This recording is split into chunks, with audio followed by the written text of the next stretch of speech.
Commissioners. The date is Tuesday, May 18th, 2021, and it's 9 a.m.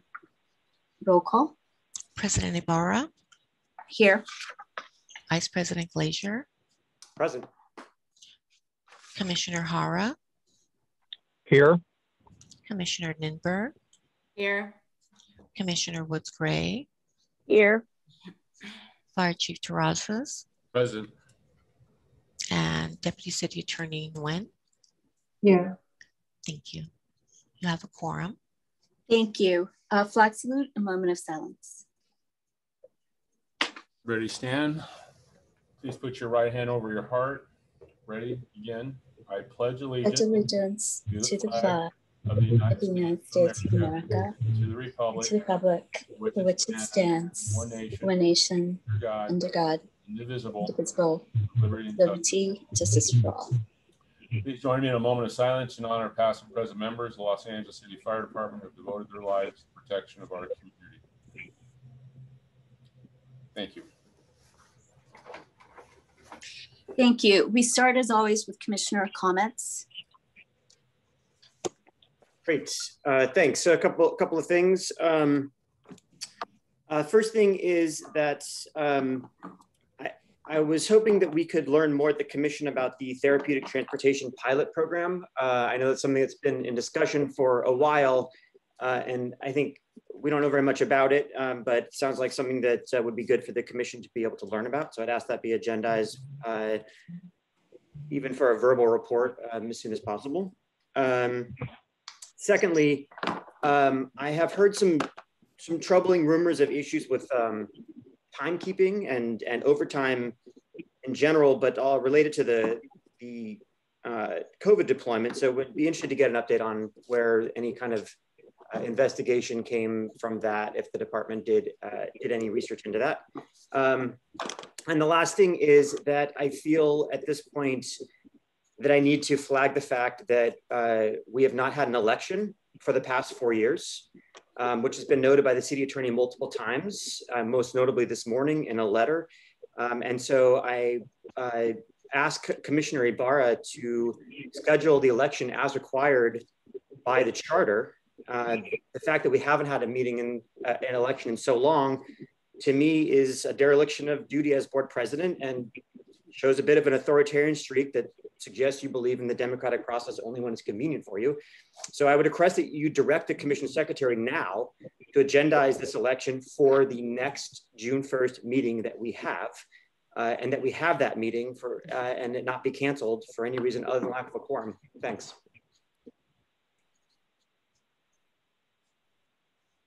Do I have any other further commissioner comments?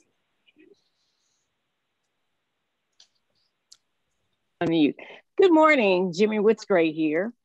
There are a couple of things that have been in the news recently.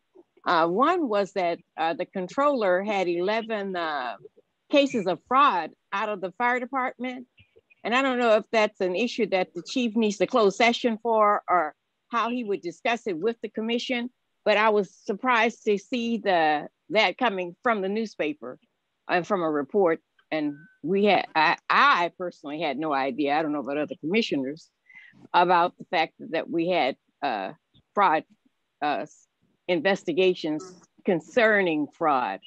I would like to have more information on that in whichever way it can be provided, whether it's through a closed session or however. I'm sure the city attorneys can work that out. I noticed that there was an arson over in the, I like the use of the fire apparatus and vehicles over in the Venice area in the daytime, the extra. But I noticed there was a fire last night, I think, and there was concern that there would be fires at night. And so I'm not sure if you're considering either extending, overlapping, or redoing the schedules to put more assistance. And I'm not sure how the bicycle, is that too dangerous for bicycle people to be patrolling in the Venice area, because they get through real fast to seemingly to assist Councilman Bonner and the people out there in that area, because they have a real problem. But I was happy to see that Chief Hogan was reaching out and trying to find some way of helping, which was a good thing. I think those are my only two concerns at this moment. But I would like to get more information about those items, and also see what arson is thinking about the. Actually, we've had two arsons. We had arson over in Palisades area, so the arson department is kind of getting. Not that they don't have a lot of work to do, but they're getting a lot of extra publicity here recently. We get to hear about it in the news. That's what it is. But the Venice area is a real concern, because sometimes that's so close to people's homes. It's dangerous and that's scary. I know I would have a problem with that if I lived in that area. So I hope that the firefighters who are working that Palisades fire will stay safe, and we pray for them and their safety, because those wildfires, you can never tell which way they're going and what's going to happen with them. And it seems like, is it early, Chief, that we're having this fire? Yes, it is, Commissioner, and I'll talk about that in a minute. Okay. My comments. Oh, okay, very good. Again, that's all that I think my questions for today.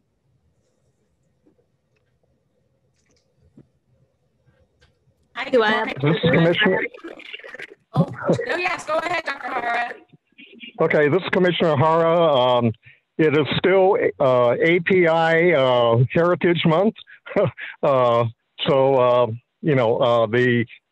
Asian Pacific Islander commissioners of the city, we've been doing a lot of cleanups of like Chinatown and Pueblo Plaza, and we're going to be doing Little Tokyo and Little Bangladesh as well. So that's kind of what we've been up to. I'm still the manager for the Martin Luther King test site and vaccination site. And business has been very slow, but I've also on Saturday, I was at Gonzalez Park in South LA, and then this afternoon I'm going to be at Helen Keller Park, also in South LA, and those are two pop-up vaccination sites. So I've been pretty busy lately. Bless you. Oh, and Madam President, I neglected to comment on Commissioner Glazer's comments about the election. I support that, because we have not had but 2 elections, I think, in the 6 years. And so I think it's appropriate that we try to bring our commission in compliance. Okay. Thank you. I encourage you to talk to the mayor's office about that. Oh, directly. Well, I think the city attorney has made a statement, and doesn't the city attorney enforce the charter? I encourage you to talk to the mayor's office about that. Well, I'm still requesting that we have an election. All right. I will consult with the mayor's office about that if you won't. I'm sorry, but I think I won't. I will consult with them. Since you won't do that, then I will.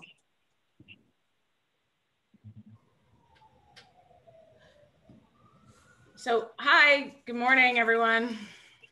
I mean, are we done? Yes. Yes, I just got an email from the city attorney. I've been on the commission for 5 years. Yes, 5 years, and there's never been an election. And I would like to request that there's an election as well. We are an independent body, so it's imperative that we keep the public trust.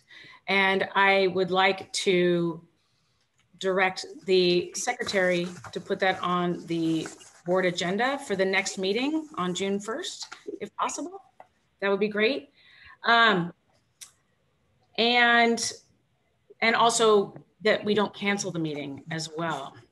I think it's imperative that we have a lot of times meetings get canceled here, and so we just want to make sure that we have a lot of reports coming on June 1st. And I don't know, can we do a quorum check think I have to ask the city attorney. Ms. I Nguyen? think that would be appropriate for you to do offline, not necessarily as part of today's meeting. Okay. You can certainly, you're each free to indicate whether or not you believe you would be available for the next meeting, but it's informal. So my understanding is that all these things need to be agendized. So we're having an extensive discussion about something that hasn't been agendized. So one of the problems that we've had in this commission is that the city attorney's office gives political advice. So I would just recommend that the city attorney not give political advice if possible. Is it political advice if it's in the city charter?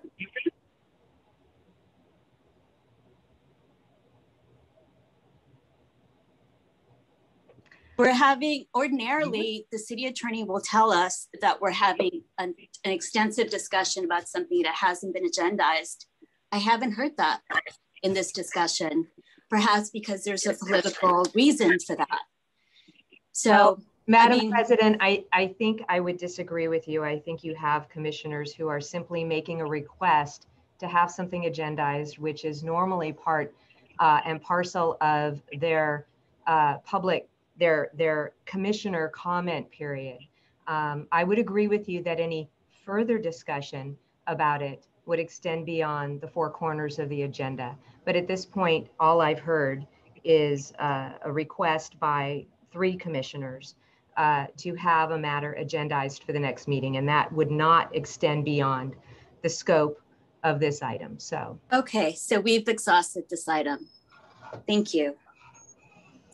Do we have, having no, okay.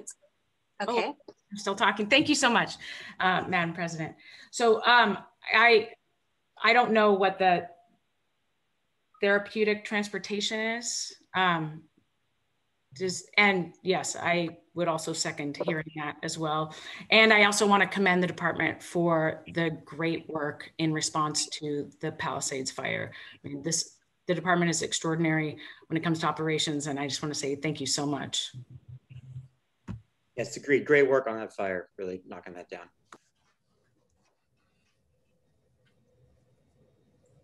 And I just want to echo that. So it sounds like it's on its way to containment, but I'm sure that we will hear more from Chief Terrazas in a minute. Thank you to everybody working that fire. Okay, so that's all of our commissioner comments. Can we go to Fire Chief's comments? Thank you, Madam President. I'll go through my schedule first. On Tuesday, May 4th, I gave an in-studio interview at Channel 35, and the topic was brush preparedness, which became very timely this weekend. Wednesday, May 5th, we had our Medal of Valor ceremony at Dodger Stadium. Very unique. It was an empty stadium. We were limited to 100 people, but it was pretty special for our honorees and their families. The mayor was there, and it was really a unique and very memorable experience. On Friday, May 7th, we met with the Archer Invention team. The Archer School is a school for girls in the Brentwood area of the city, and they had an invention which they wanted some input on. So we got on a Zoom call, and very inspiring group of young ladies, and they have a great idea. We'll see if it helps. Their invention was to spray water on the rooftops in the event of a brush fire, and they had some appliance that they had designed. Also on that day, I attended retired AC Frank Borden's funeral services in Rancho Palos Verdes. He was a icon within the fire department. He's the father of CERT.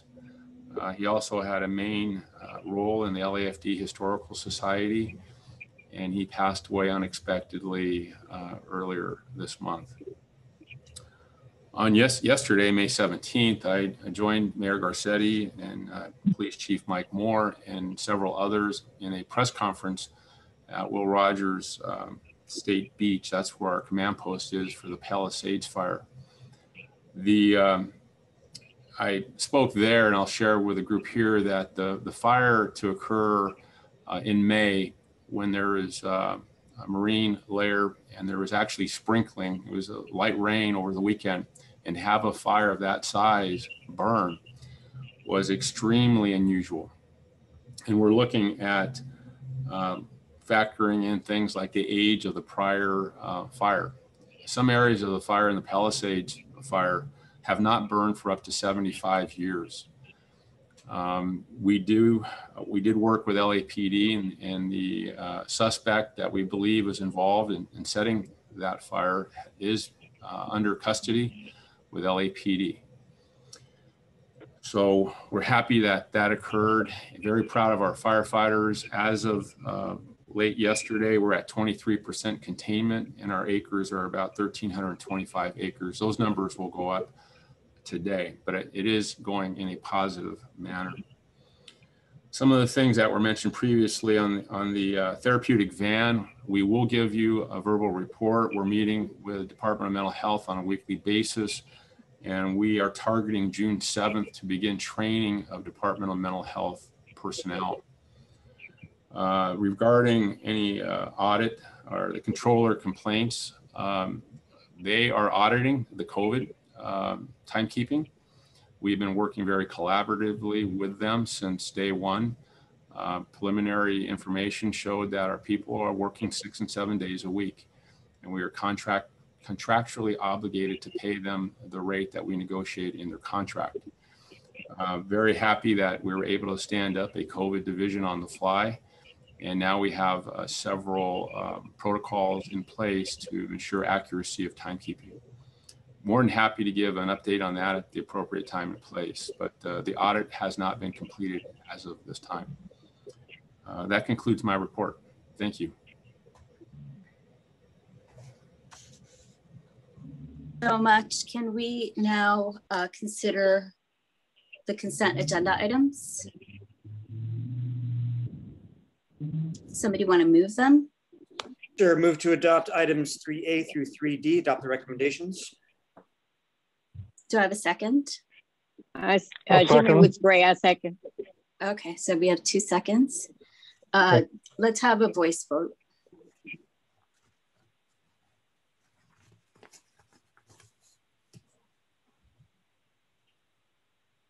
President Ibarra. Aye. Vice President Glazier. Aye. Commissioner Hara. Aye. Commissioner Ninberg. Aye. Commissioner Woods Gray. Aye. Motion carries. Thank you. Moving on to the regular agenda items. Item 4A is report BFC 21-052. It's report by the department on the gender equity report update. Madam President, that'll be Chief Gerlich providing you that update. Okay, thanks.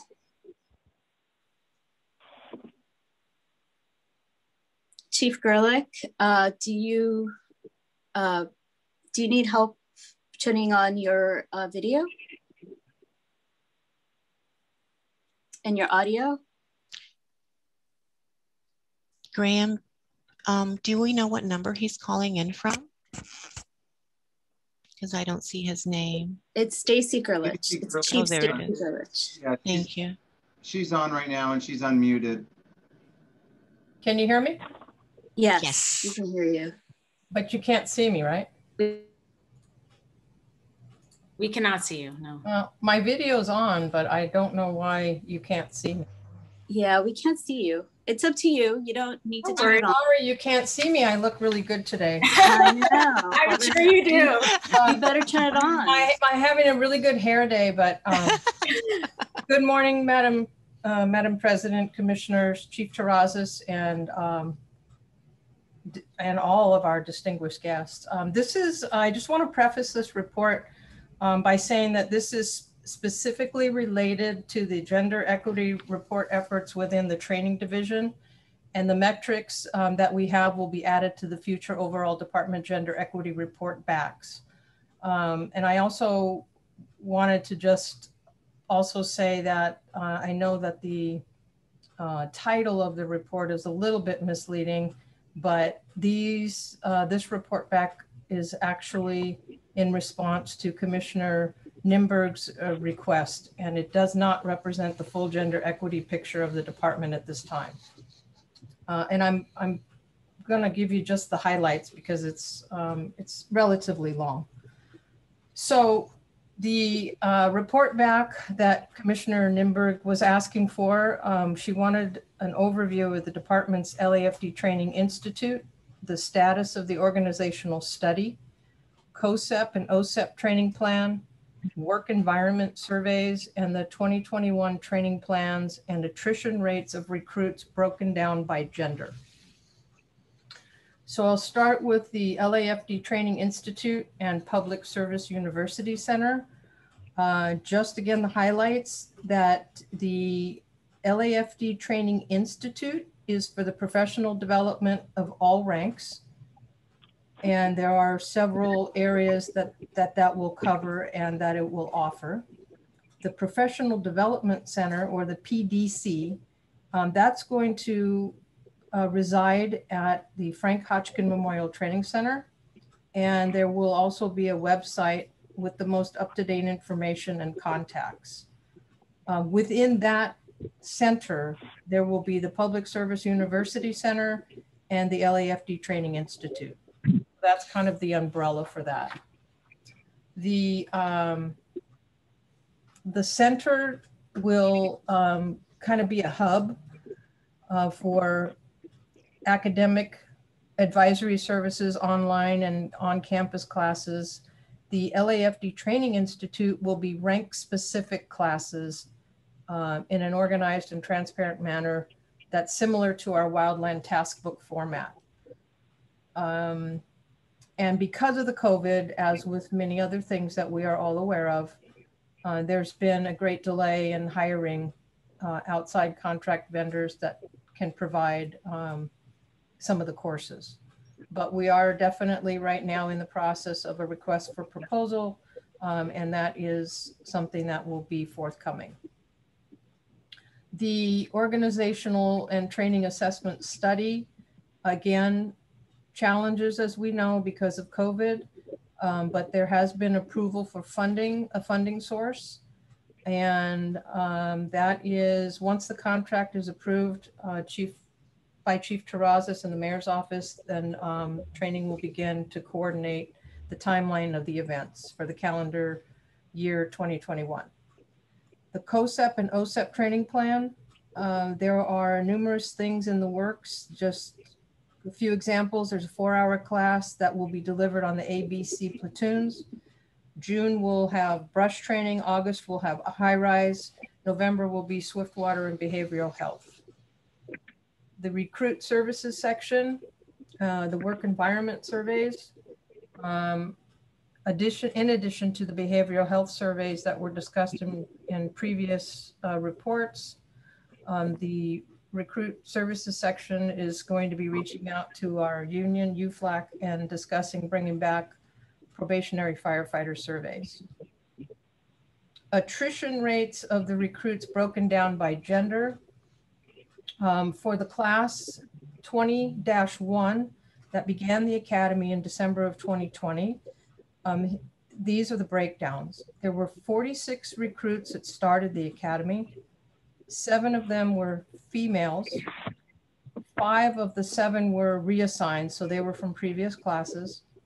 There were 3 females that graduated or are graduating, and then forgive me, I don't know if that occurred already. 39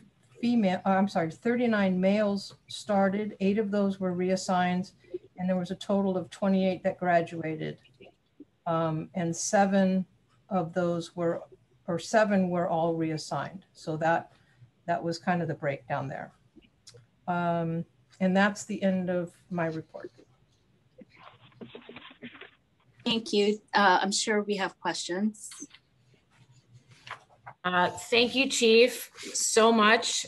This was a great report, and I want to thank you for getting it back. I have a couple comments. One, I am thrilled about the LAFD Training Institute and Public Service University Center, and That it sounds fantastic, and will definitely open up opportunities to maybe, to everybody equally, which I think is really important. It's a great move by the department. I want to commend the chief for that. You mentioned here, so when do you see, well, so phase 1 of implementation, you're in phase 1. What does that mean?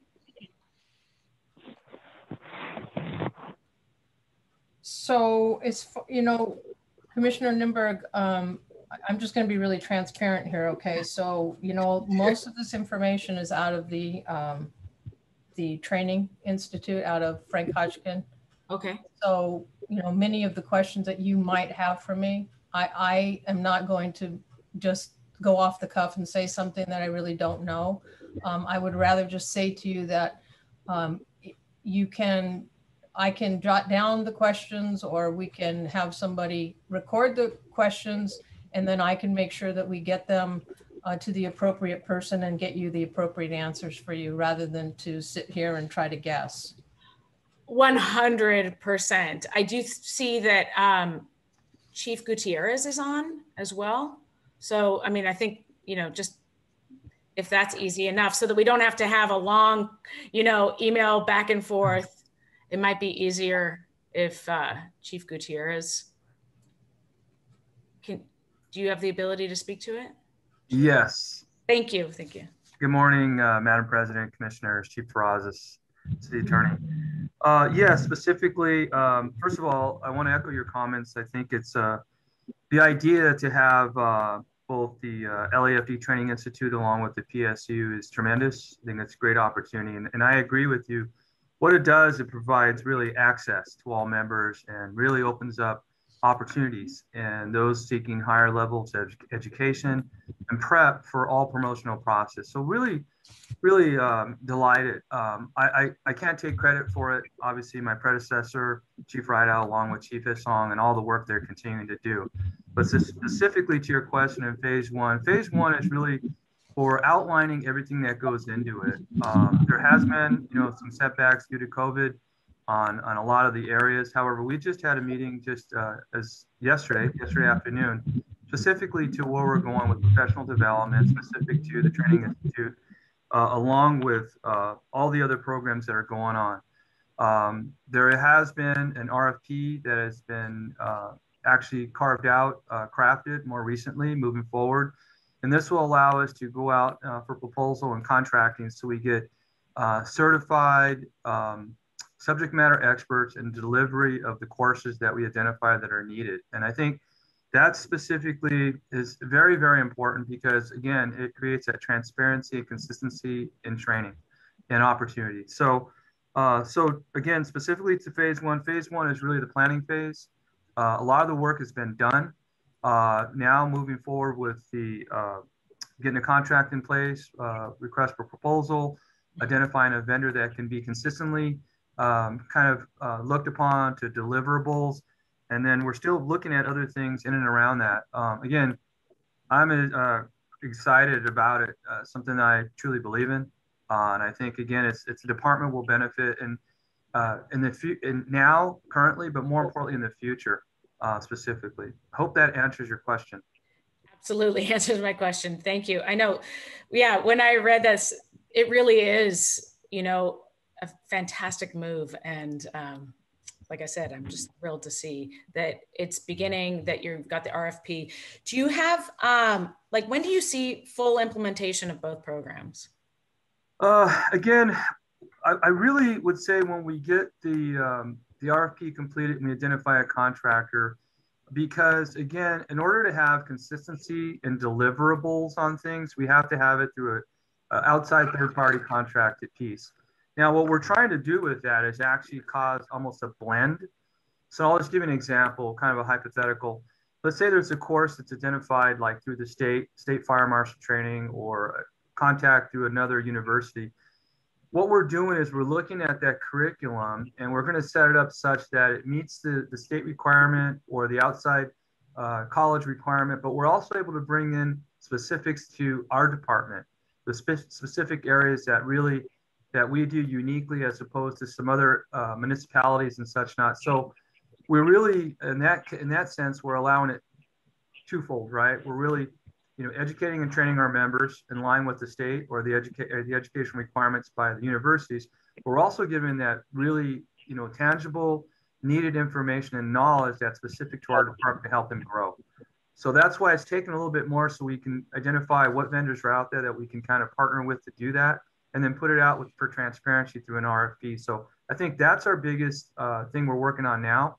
Once that's complete, we'll have a better timeline in terms of rollout. Okay, great. I look forward. I'd love to see, when do you think a report back just on, this is a big development. So what would be a reasonable time frame for a report back? I would say reasonable about 90 days. Oh, 90 days. Okay.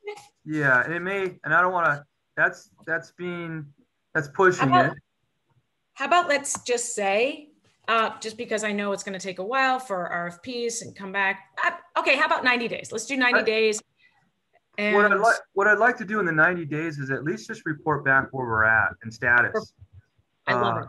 And that'll allow us to stay on point and identifying where we're at and continuously monitoring and what needs to be done next.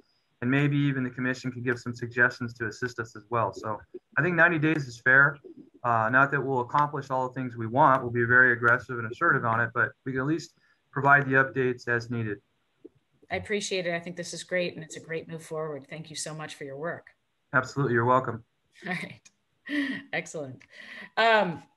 So then that's all my questions for the Training Institute. I don't know if other commissioners have questions on that. The organization, well, oh yeah, Andrew Glazer does. Sorry, just quickly on the PSU Center again, really exciting stuff. Could I just ask on the affiliated universities, are you guys setting in policy that will only be affiliated with WASC accredited and nonprofit universities? I'd have to look into that. I know that at the state level, so the state is going on a track that I believe we're more than likely going to align with. And that would be, yeah, there would be those, it wouldn't be, I'd have to get back to you, Commissioner, to know the specifics of the language in it. So we do want to align in the state. The state has identified various universities that are aligning overall for professional development along the state lines. And I'm not specific to what the accreditation would be, so I'd have to report that back as well. Okay, yeah, if I could just ask you guys to, all you working on it, that at least for the degree bearing programs, which, bachelor's or doctorates or associates, that those really as policy that we only affiliate as a department with WASC accredited nonprofit institutions of higher learning. For other, work related credits, I have less to say about that because I know the very specific stuff relating to specific fire training might be associated with a different accreditation or for-profit, whatever. Like, I don't, that's up to you guys. But again, for degree-bearing programs, please set it in policy that we will only affiliate with WASC-accredited nonprofit institutions of higher learning. Yes, sir. Thank you. Yeah, I actually second that. Thank you so much, Commissioner. Thank you. That's great. So moving on to the organization and training assessment study. Chief Gerlich, again, thank you. And I know that this was a lot and kind of out of your wheelhouse, but you said that you finally found a funding source. What is the funding source for this?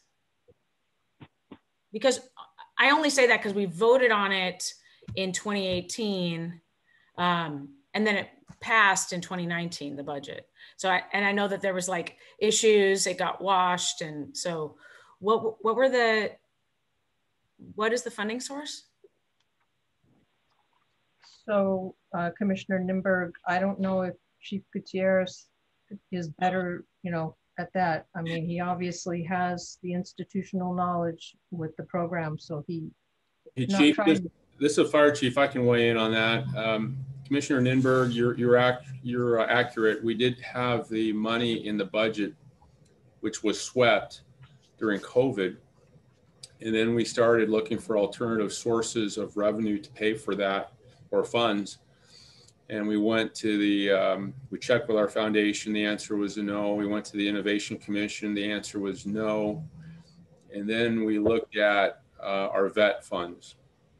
And as long as there was a training component within the organizational study, it met the vet criteria. So that's the path we have chosen to take. We have already selected the vendor. We did that in collaboration with the mayor's office and the stakeholder groups. So we're getting back on track, and I'm looking forward to getting that report by the end of this calendar year. Great. Do you know who's the point person in charge of managing this? Well, Chief Perez is involved out of planning, and I know Deputy Mayor Gurrell is involved from the mayor's office, as well as Chief Gutierrez out of Training and Support Bureau.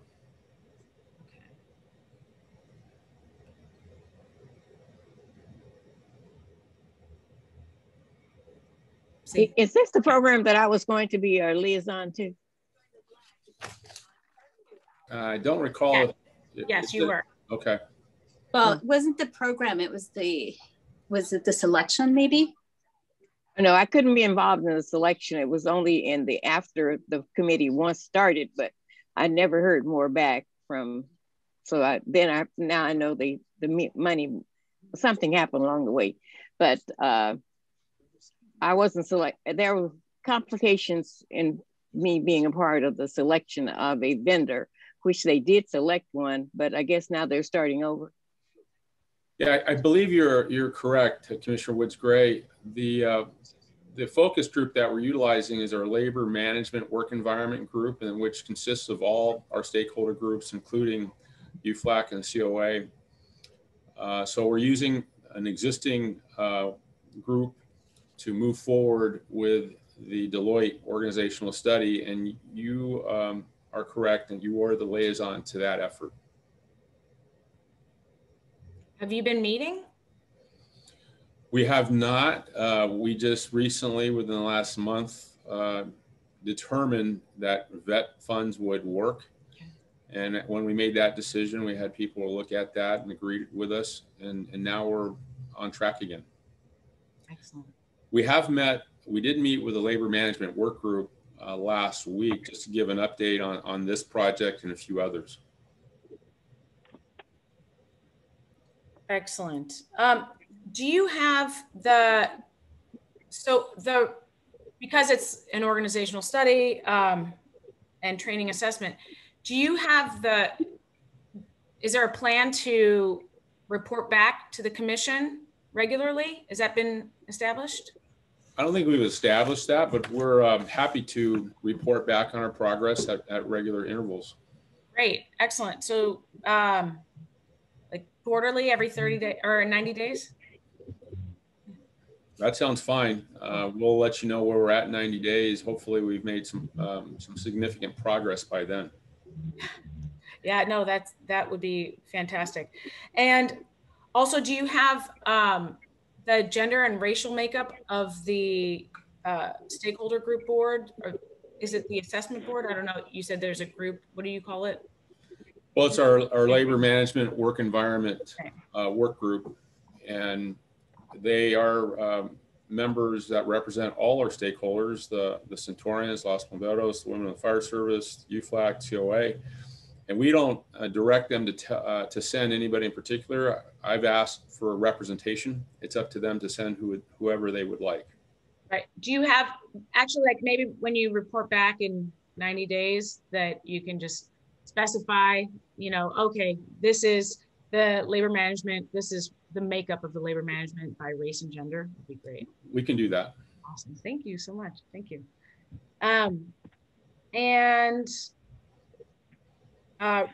So the recruit services section, I know poor Stacy. Stacy's like, this is a lot. There's a lot of questions. I just keep deflecting them.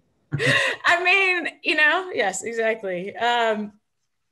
Yeah, it is a lot to put in one report, all of these reports. So you mentioned recruit services. What does it mean that UFLAC disallows surveys? I can answer that, Commissioner. Hi. Hi. How are you? Yeah, I apologize. A lot of this information does come from training division. It's just kind of the report back, and Stacy's done a fantastic job thus far. Amazing. Yeah. Thank you. I mean, I hate to use the word disallowed in the report. What it was specifically is, and I don't know all the historical knowledge behind it, but traditionally in the past, there were some surveys that were conducted to the recruits, specifically in the drill tower. And they were designed to provide feedback in terms of how to make the curriculum and the program better, more successful, but from the eyes of the recruit and not from the department. So along the way, those questions kind of got morphed along the way. And at some point, probably a little over 2 years ago or so, as that it started to get away from specifics to curriculum and things specific to the training academy. And I think it wasn't that they disallowed it. They wanted to come back and make it more, and so does the department, and make the surveys more specific to improvements in terms of what we can do to make the training academy specifically better for not only the department but the recruit, and better success rates, better things in terms of all the different areas. So I wouldn't say they specifically disallowed it. They just wanted to make it and specify the areas within the training academy. There are ongoing surveys that take place from field probationary members through quality assurance. So there are two kind of different things. So that's one of the things that we just discussed more recently with training division is let's meet collectively with stakeholders and let's discuss that, because we are, and I know I am specifically really interested in what things, what's going on and how can we improve them. So we're going to get back to doing that, meeting with UFLAC and going through that and ensuring that, for transparency, that we do provide that feedback loop through the eyes of the recruit and give us better information to better our curriculum overall. And will those surveys, I mean, obviously they're anonymous. I take it they're anonymous? Yes. So would the data that came back, that would come to the board, correct? I'm not sure what it's going to look like at this time. What I'd ask is that we sit with UFLAC, we go through and we work collectively at arm's length to develop what's feasible to get out of it. I think it's important that it is anonymous so we get true feedback from the recruit in different areas. So once we kind of comprise what that looks like, I think we can report back to see what it consists of. I don't even know what those metrics would be at this time. Right. And who decides what the programming or what the, what's in the surveys? I think we'll look at it in different pieces, because there's different pieces of the academy, right? There's even all the way through, because as it goes through, there's obviously that training component, but then there's the environment component. There's a number of pieces. So I think we'll look collectively, even to the point where UFLAC even health and safety related. So we want to look at it holistically, and we want to make sure that we kind of really look all of it. And then, again, what metrics are we going to drive out of that? Very interested on areas that we can improve on throughout. Okay. Then maybe you can report back with that as well, as separate as instead of all in one report, just a separate report back. Okay. Yeah. So when do you plan on, so you're going to be in negotiation. So maybe if we could just keep this going. Yeah, I would say let's maybe market this to be determined. We have, because we want to get progress report in 90 days. Just a progress report. Progress report's fair. Okay. Report 90 days. Okay, great.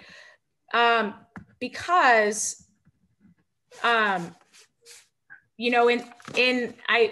love the LAFD vision statement, and it says, the LAFD will provide exceptional fire protection and emergency medical services by being metric driven, technologically sophisticated and community focused while reflecting the people we serve. And so I think as far as metric driven, having these surveys will be key to making sure we understand where we're succeeding and where we can improve. You know, just like you have after action reports for all incidents, which is why this LAFD is so phenomenal, you know, operationally. There's always after action reports, always searching to be the best. And this also will reflect, you know, their imperative to reflect the vision that has been set out by the chief here. And so I definitely appreciate that. And let's see. So, and another, just my last question, but it's not. Stacy or Chief Gerlich, sorry. Chief, can you, I'm a little bit confused by the numbers on the attrition rates of recruits broken down by gender. And just if you could walk me through, that would be fantastic.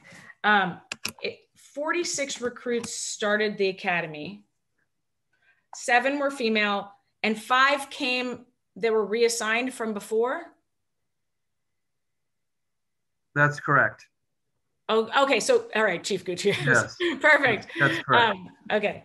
So 5, so we started with 2 new, and you had 5 people who had already gone through the process. Can you explain what reassigned means? Just refresh my memory. That'd be great. Reassigned means they were in a previous Drill Tower Academy class, and there's specific areas that would qualify them for a reassignment to another ones. And it's broken down. We actually have a report back from Chief Skelly coming, I think, in June that's going to lay it out specifically. But kind of in a nutshell is that a recruit can be in a class, and then there's an area that they maybe become unsuccessful in, and there's a specific area that they would qualify to be pushed over. It could be due to an injury, it could be due to other circumstances related to it. So that would be the reassignment program. By the way, that program is very, very successful. I believe it's, don't quote me on this, but I want to say it's about 80% success rate with the reassignment. So it's something that's, it's a good thing. It's, I spent a long time as a drill master and recruit services for a long, long time. And that's one of the things that I think it's great value, not only for, you know, obviously the individual recruit, but for the department as a whole. You know, we make a huge investment of taxpayer dollars into these individuals. They're well vetted as they go through, and then things happen, unfortunately, whether it's due to injury or illness, or there's only a certain amount of time that they can miss in a curriculum within a class, within that, to stay, you know, kind of stay on board with the class. So the opportunity to reassign is really a good thing, and they do a tremendous job out there under Chief Hissong and Training Division with Chief Skelly. They really, again, I've been involved with training for a very, very long time in this department, and I'm impressed with what they're doing. So yes, so it's basically that you're taking recruits that are struggling in areas or they've been injured, and you allow them to go into another class. Correct. Okay. And so you started, okay, so you started with 5, and then you have 3 graduating in May, but they were all reassigned. What does that mean? Out of the 5, the 3 that are graduating were part of that initial 5 that were reassigned. So what happened to the 2? There's 2 that were missing then, correct? They were unsuccessful, yes. So from start to finish, from anyone who was brand new, a female, from start to finish, did any of them succeed their first time out? You're talking about in totality, you're talking about this class specifically? This class. Okay. In this class, and again, I'm catching up because I'm new, but in this class, according to the data, out of the 5 reassigned, 3 of those made it all the way through to graduate. The 2 that started initially, or excuse me, others washed out, so no. So only the reassigned were successful. They're graduating this Thursday. So no, okay, so nobody who started this class the first go around passed. Females, you're Females, speaking of, yes, correct. females. Okay, so that raises a bit of a concern, just because it looks like you've got 5 females reassigned. There were 7 out of 5, right? So 5 out of 7. And then for males, you have 8 reassigned out of 39 males. I'm concerned that there's something like what, and this is where the surveys come in. This is where an assessment of the academy comes in, which I think is really important. And I appreciate the work to try to, you know, keep this talent, because I know a lot of people, you know, some people, women, African-Americans, you know, have failed out of our academies, and then they've gone on to be successful in other departments.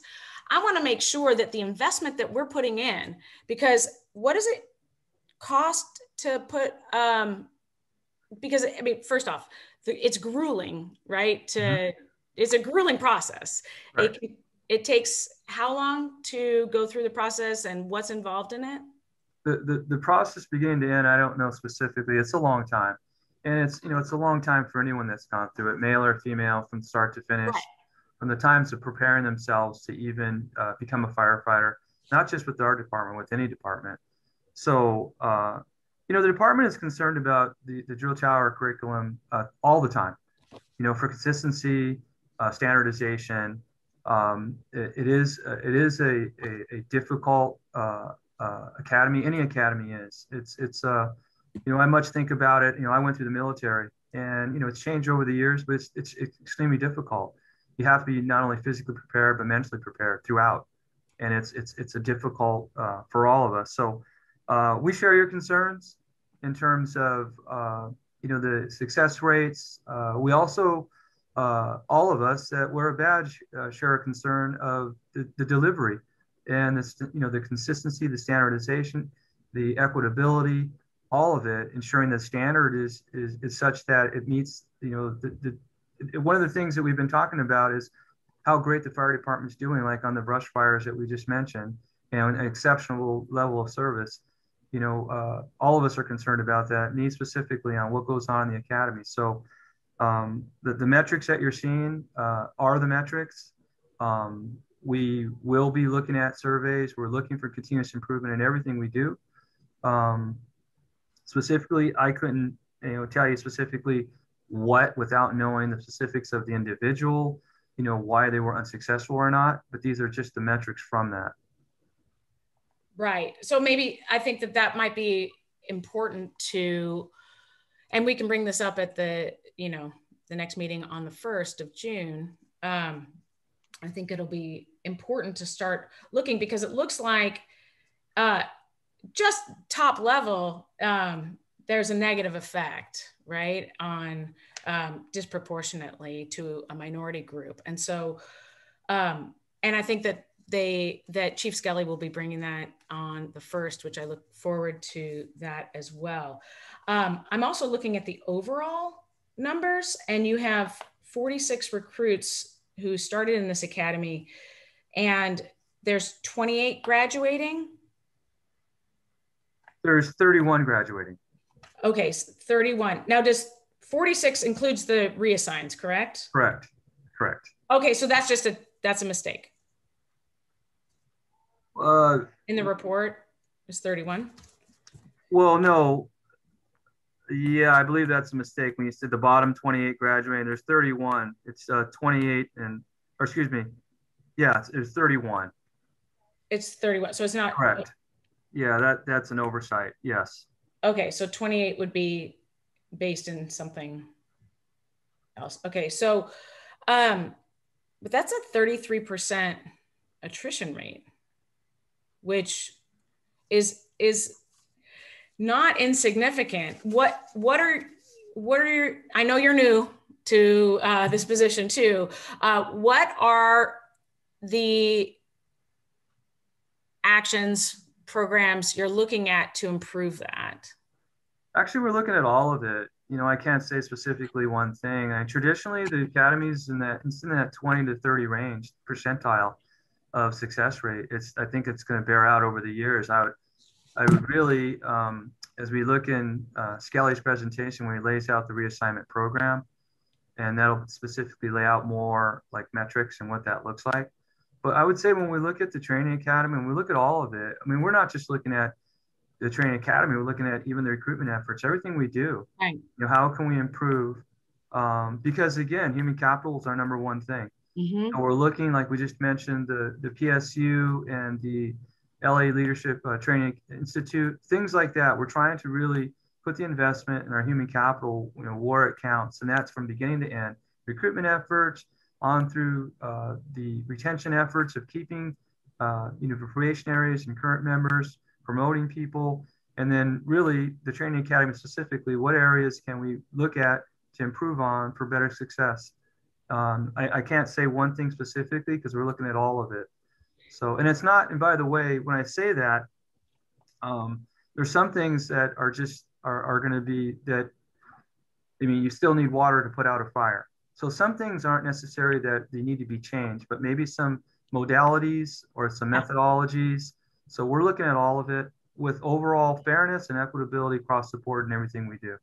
Have you ever, and this is probably for the chief as well, there are, I know that there, like, don't quote me on it, but San Diego brought in a third party to do an assessment of their academy. Have we thought about doing that for ours? Just, you know, to get like we're doing with Deloitte, you know, an outside group. If something's created within, you know, it's harder to be objective.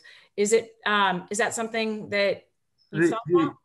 The interesting thing is that, and I get phone calls a lot, and I even got them before when I was there. Believe it or not, a lot of departments nationwide look to us. I mean, a lot of departments, even some of the close departments right here in the region, look to us because of our success rates. And again, our level of expertise in a lot of different areas. So we have in the past, the department has had assessment done of our training efforts and established a number of things that we still do today. Again, there's departments that I field questions from San Diego that you just mentioned on things to improvement from there constantly. And I have. So when you compare departments and size and complexity and the different things and the things that we do differently, even equipment differences, it's really difficult to compare because you're not really comparing apples to apples. Yeah, I'm just looking at these numbers. If 0 women passed from start to finish in this class, why? And I appreciate the reassignment program. I absolutely do. I think it's fantastic. Is there something we can look at that is requiring women, like majority, it looks like 5 women had to go through twice. So is there something we can look at to say, hey, you know, and I understand this has come up before, and, you know, the idea of it's not lowering standards, it is trying to be the best we can be and to make sure that, you know, we spend a lot of money. You know, if 33% are failing out, I mean, that's $1.5 million to $1.9 million just in this class of human capital we've lost. So how do we, and that's just overall, that's not women. But, and you can guess what that, you know, extract from that. Commissioner, if I may respond to some of your points. Yeah.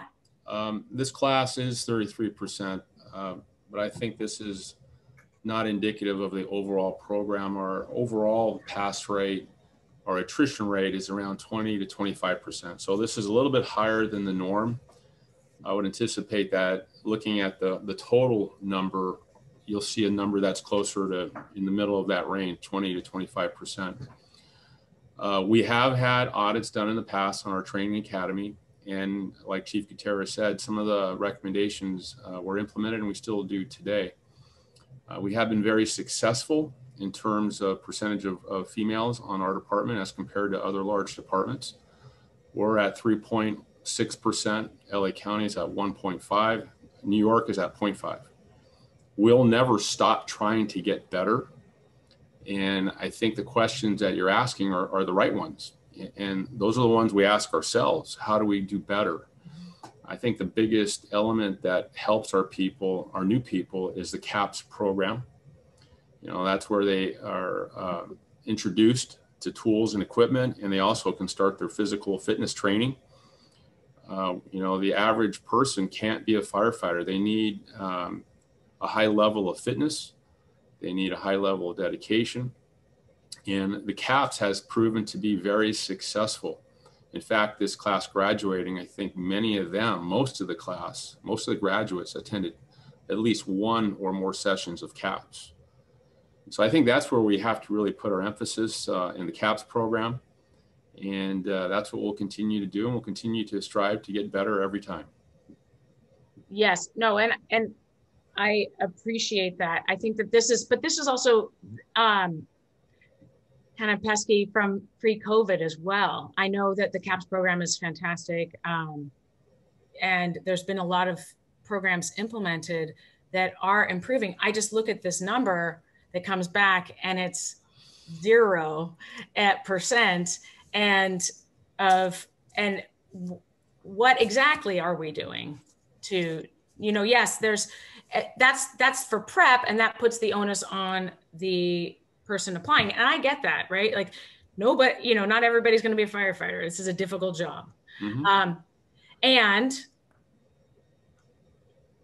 where exactly are there programs that, you know, are there things that we can look at that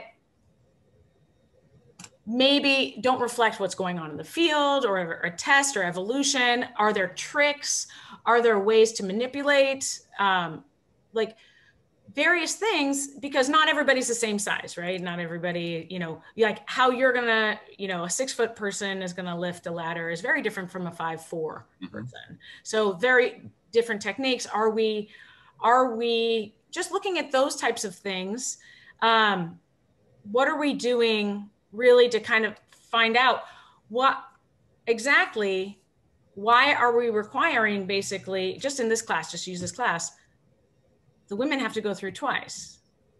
Well, let me respond to that. As I thought about it too, because of COVID, we had to shut down our CAPS program. So perhaps this number is indicative of how important CAPS is. We have not had a CAPS program during COVID. And maybe that's a nexus to this 33% attrition. We'll have to take a deeper dive to look at it. So we are always looking, and I'm not opposed to any additional studies. We are self-reflective, self-critical, and I'm very proud of all our graduates. Everybody who graduates from our drill tower deserve to wear the badge, at least to get to the next step, which is a probationary year. Absolutely. I mean, absolutely. I mean, it is extraordinary for someone to go through this program. It is very difficult. So I just want to look, I want us to look beyond CAPS. I think CAPS is extraordinary, and it is, but that puts the onus on the individual. What is going on is there something inside the academy? And I know that there's a drill tower audit going, and I appreciate getting that information. Is there a third-party assessment? Is there something else, so that we're going to reflect the city we serve? We're supposed to be at 5% in 2020.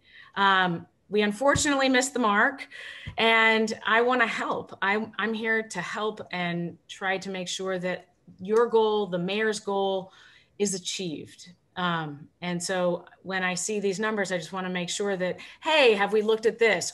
You know, have you gone in here, you know, to check? Have you brought in a third-party assessment? Like, those are things that other departments have done successfully. And, you know, have we tried to look into that? So, and by the way, I know I'm taking up all the time, so I'm going to let people talk now. But yes, I definitely appreciate how difficult it is, but I also don't want it to have an adverse effect on a minority group that we're trying to, foster, because, it's important.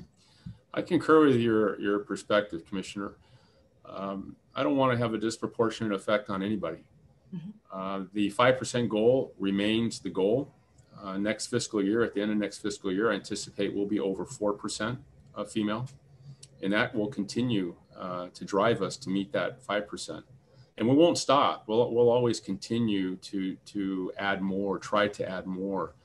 But I thought 7 years ago, 5% was a realistic goal. What I didn't know at the time was the number of female retirements, which was a historic number.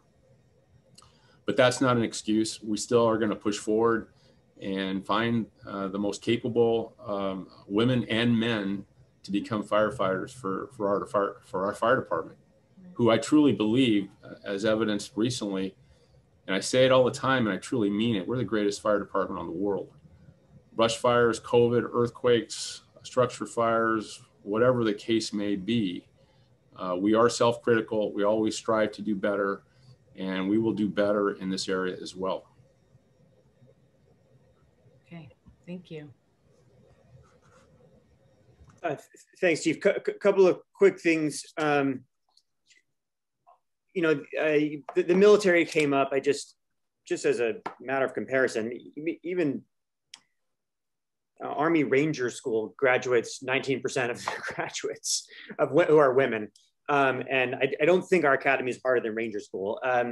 So all of which is to say is, I think a deeper dive is in order. And I really look to this assessment question, the surveys and the lack of surveys, as a real issue here. The fact that we haven't been able to do surveys for several years, to me, that does not serve the members of this department and the members of UFLAC to not have surveys. What it does is it suggests that we're hiding something by not asking the questions of the people who are going through the academies and into probation and how they feel after the first year. I don't think we want to be hiding anything. I think to your point, Chief, you want to know. And we can't get better if we're not asking the people who are going through the training and who work here how they feel about it and how their experience was. So I can't for the life of me understand why UFLAC would disallow surveys or stand in the way of them happening. It is to the detriment of the people they represent. Several years ago, I think there was some initial data from probationary firefighters. And not only did it expose feedback on the academy, both good and critical, right? But it also showed us there was some significant mental health issues among probationary firefighters, which if not handled early on, lead to some very bad outcomes from mental health later down the road. So I am terribly concerned about the fact that we are not doing surveys of our probationary firefighters. And that's not just women. That's everybody who's a probationary firefighter and what their experience is. We have new generations of people coming through, younger people coming through. They have different attitudes, needs, responses to how we do things. And if we're going to maintain our status as the best fire department in the world, we will only do that if we are taking into account the changing information that we are getting from the people we serve and recognizing that we can't just write them off as complainers and whiners, right? But we actually have to recognize the fact that this is new generations of people coming through. The department is evolving with the times, and we will change. All of which is to say, for us to maintain the standards we want to maintain, we must be surveying people. And anyone standing in the way of us surveying people is doing a grave disservice to this department and to the rank and file membership that are here risking their lives. So I don't know what to do about it. I'm not sure how UFLAC ended up with veto authority over it, but I would appeal to their membership and to their leadership to say, let these surveys go through. let us survey the rank and file about their work experience. We should be surveying the entire department about their experiences anonymously and making changes that need to be made with that. It boggles my mind why we wouldn't do that. I agree with Commissioner Ninberg on the concerns on the numbers. I understand we continue to try. I think the approach, certainly there's been improvements. We'd be remiss not to recognize improvements that have been made over time. But we are doing this with one hand tied behind our back if we're not asking the very people that we are trying to recruit what they think about the department and what they think about the program. For women and people of color in particular, if they are not telling people who don't work here that they should work here, that's really important information for us to know. Because the best recruiters are the people in our department. And if there are women in the department who tell women not in the department, don't work here, it's not hospitable to women, we're never going to get to the numbers we want. Or if people of color are saying that, if anybody's saying that, right, we should know. So I don't know what to do about it, but putting the employees front and center here is really important, and getting their opinions and allowing them to express it without fear of reprisal is really critical. And that's what helps us maintain standards and remain in the place we want to remain as a department. Thanks. Commissioner, I'd like to respond to that. I do not oppose surveys. And I know you don't. the initial thought that we had when we established our work environment, our labor management work environment, was to bring together all our stakeholder groups, including UFLAC and COA. And when we received the funding for the organizational study, it was that work group that would be the focus group that would reflect various perspectives, and we could collaboratively work together to develop surveys, anonymous surveys, which would be utilized by Deloitte when we get to that point. So I want to reassure you that anonymous surveys are important to me, and I will work collaboratively with our labor management work group to get buy-in and support for that effort to be successful. Madam President, I hit the wrong button a minute ago, but I wanted to concur on many of the issues that were brought up by my fellow commissioners. And I was really happy to hear Chief Gutierrez talking about modalities, because we've talked about that before with the chief when we had meetings. That is something to think about. I'm happy to hear that he's in that ballpark. And as a teacher, you know that evaluations, tests, surveys, all these things are positive. All it would do is to make me a better teacher.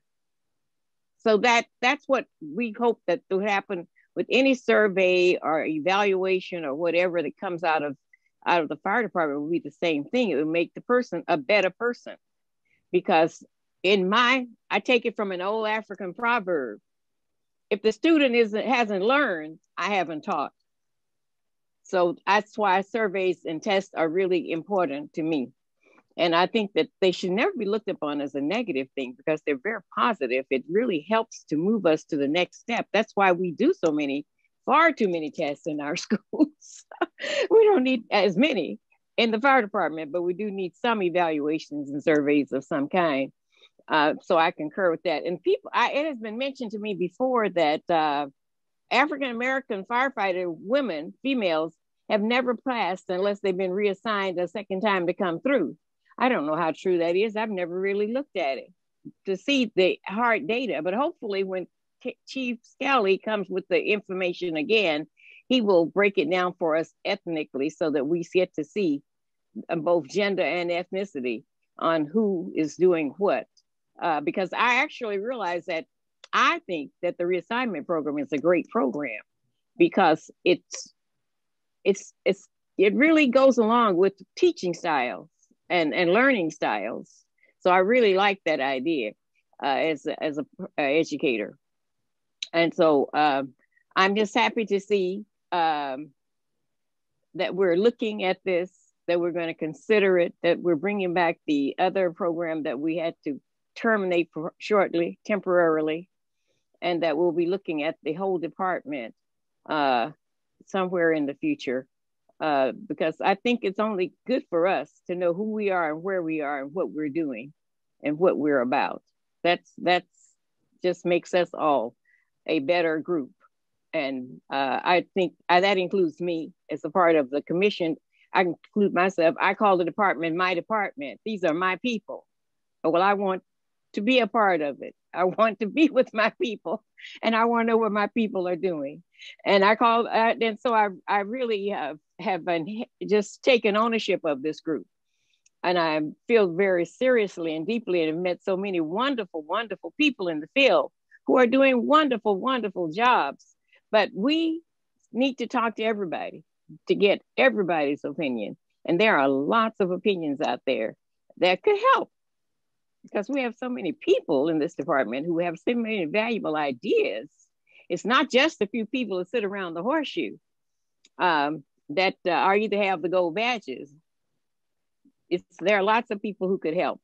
And I appreciate Chief for bringing the report forward, and I look forward to the update. Thank you. Thank you. Do we have any further comments on this? Madam President, if I could make one statement about, sure.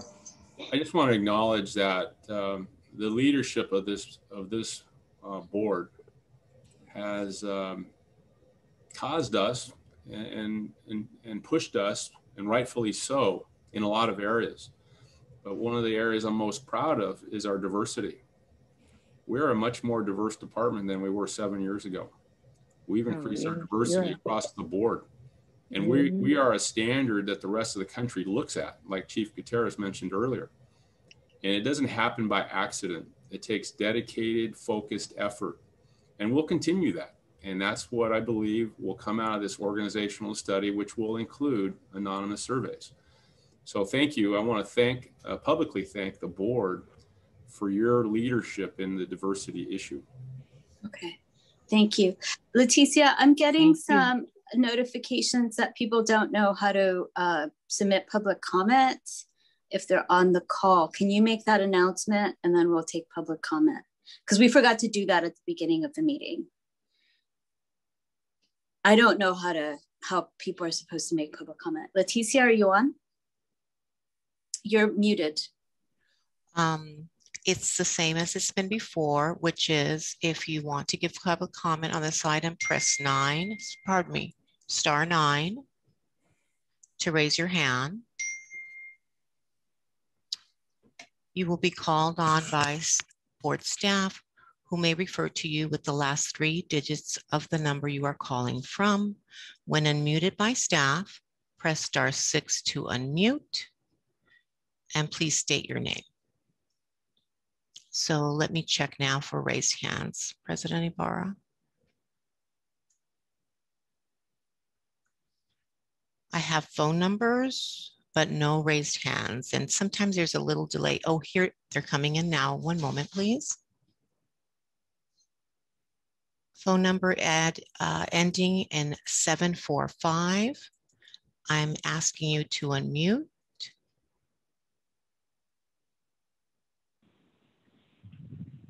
Okay, you're on now. Hello, can you hear me? Yes, please state your name, and I'll begin your 2-minute timer. My name is Derwin Pitts. Go ahead. Good morning, 2 minutes. Madam President. Yes, ma'am. Good morning, Madam President. All fire commissioners, Chief Terrazas, and everyone in attendance. My name is Derwin Pitts, like I stated. I'm the Assistant Vice President of the Centurions. On behalf of the Centurions, we want to take this time and opportunity to say thank you and express our gratitude for discussing mutual interests. It is important to our organization to maintain the leadership role, and our goal is to make sure that all members of the Los Angeles City Fire Department feel safe and supported. So again, I just want to say thank you to you and the Chief's work.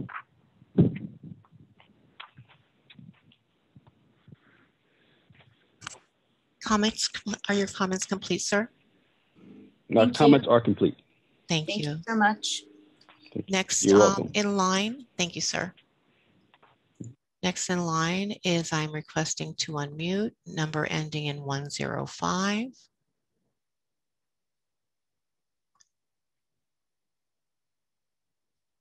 Okay, your mic is open. Good morning, President Ibarra, Fire Commissioners, Chief Terrazas, City Attorney Freddie Escobar, President of United Firefighters of Los Angeles City, Local 112, representing over 3,500 brothers and sisters of the LAFD. Once again, it's like Groundhog Day, addressing lowering the standards from Commissioner Rebecca Ninberg. UFLAG's position, we have a standard for all candidates, regardless of race, gender, or ethnicity. We just had our 1-year anniversary on Sunday regarding the Boyd incident. Anytime Commissioner Ninberg or anybody on this commission wants to address the LAFD standards, which is the best fire department in the world, wanting to lower that standard, I want you to take a look at that video that occurred on March 16th, 2020. Thank you very much for your time.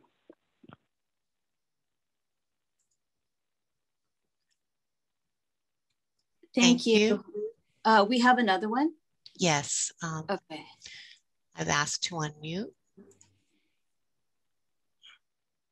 I don't see their number, but they're call-in user _1. Yes, I've requested twice that they unmute themselves. If so you I don't have. Yeah, if you still call-in user 1, if you still want to make public comment, you need to unmute yourself, and then your 2 minutes will start.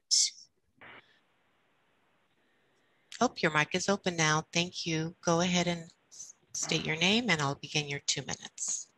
Good morning. This is Assistant Chief Jamie Moore, President of Chief Officers Association for the Los Angeles City Fire Department.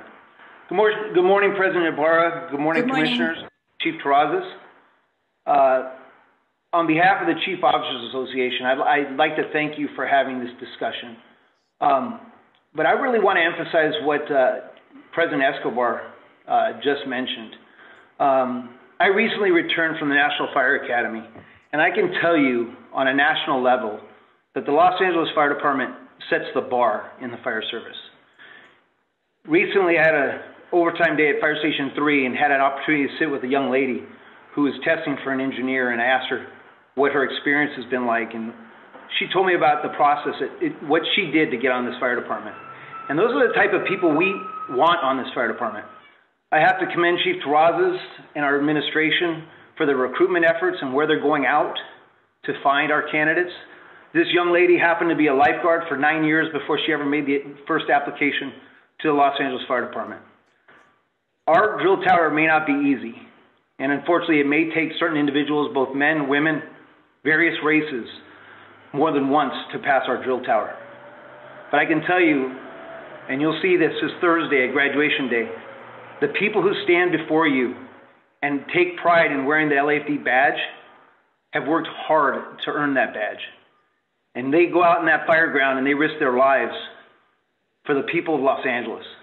And our Chief Officers Association are there to support them every step of the way. So I really want you to think twice when we start talking about standards. And I know you said, it was said already that we're not asking you to compromise your standards or lower your standards. But when you really get down to it, we've looked at the drill tower, we looked at the testing process, we looked at the evolutions that they have to do to pass the drill tower. And I think it's fair for what they're facing on the fire ground. And we want to make sure that whatever we do when we graduate a candidate, that they're going to go out there with the knowledge and the abilities to operate safely so that they can go home to their families the next day. Thank you very much. Thank you. So that concludes the public comments for item number 4A. So we can now go to number 5, which is public comment if we have any. Did we take action on?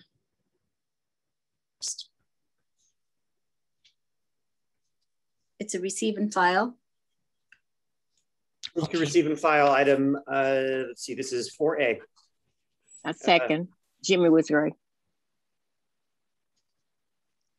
Okay, can we have a voice vote? President Ibarra? Aye. Vice President Glazier? Aye. Commissioner Hara?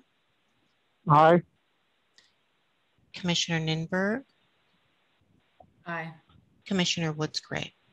Aye. Receive and file. Motion carries. Thank you.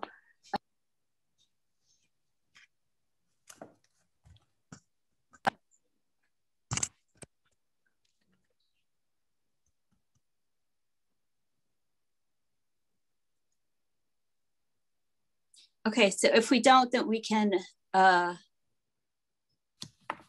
we don't, we can adjourn. For public comment period number 6, we had, and maybe this person is having problems getting in also. Derwin Pitts. I'm not sure. I have like 5 or 6 phone numbers at the bottom. Oh, here I see a hand raised now. One moment, please. It's Freddie Escobar again, but this is on another item. So yeah, this is public comment now. I've asked to unmute. Okay, your mouth is unmuted. open now. All right. Good morning again, Commissioners, President Ibarra, City Attorney, Chief Terrazas, Freddie Escobar again, President of United Firefighters of Los Angeles City, representing the brothers and sisters of the LAFD. I'd like to make public comments on a few issues here. Number one, I've been the president coming up on my 4th year, been in charge of Fire Commission for the last 6 years, and I want to stand before you in support of Deli Ibarra as our president. I worked with Chief Terrazas. I speak to him more than I speak to my beautiful bride on a regular day and on a weekly basis, and we are able to accomplish what we're doing for the LAFD because we work in collaboration and the leadership of Deli Ibarra. So on behalf of the brothers and sisters of the LAFD, UFLAC's position is to keep Deli Ibarra as our president and to continue the great work we're doing in collaboration. The second part is we talk about surveys. At UFLAC, we have a survey. It comes out every 2 years, and it's the election of the principal officers and the directors. And I'm proudly to say that all principal officers were elected by acclamation, and also all of our directors were re-elected. So that's our surveys for the LAFD and the leadership that comes through. And the last one is I look forward to having a discussion with Andrew regarding his experience in the Fire Academy and as a ranger for the service, because he's able to go ahead and bring that in discussion that he understands at 90% pass. So I look forward to your experience as a ranger and going through the academy, Commissioner Glazier. Thank you very much for your time. Thank you. Do we have any other further comments? One moment and I'll double check. The only one that we had gotten a written request to speak was for a gentleman from the Centaurians. Yeah, I think he spoke on item number 4 instead of item number 5. That's Mr. Pitts, correct? Yeah, I think he probably, yeah, so I think he probably directed his comments at 4A. Okay, that's all I have. No additional hands raised. I don't see any other comments, so then we could adjourn. Can we have a motion to adjourn? Sure. Just to correct the record, there's 19% passing the Rangers, just so President Escobar has the right number. Anyways, I do motion to adjourn. I do want to offer to adjourn, though, in memory of retired Captain Borden, who I did have the privilege to meet on several occasions at the museum and at Fire Service Day. I know he was truly an inspiration to so many in this department, and I know he will be very much missed. So I move to adjourn it in memory of retired Captain Borden. Of course, I think we all join on that. And we agree. Okay. Second. All in favor? Aye. Aye. Thank you.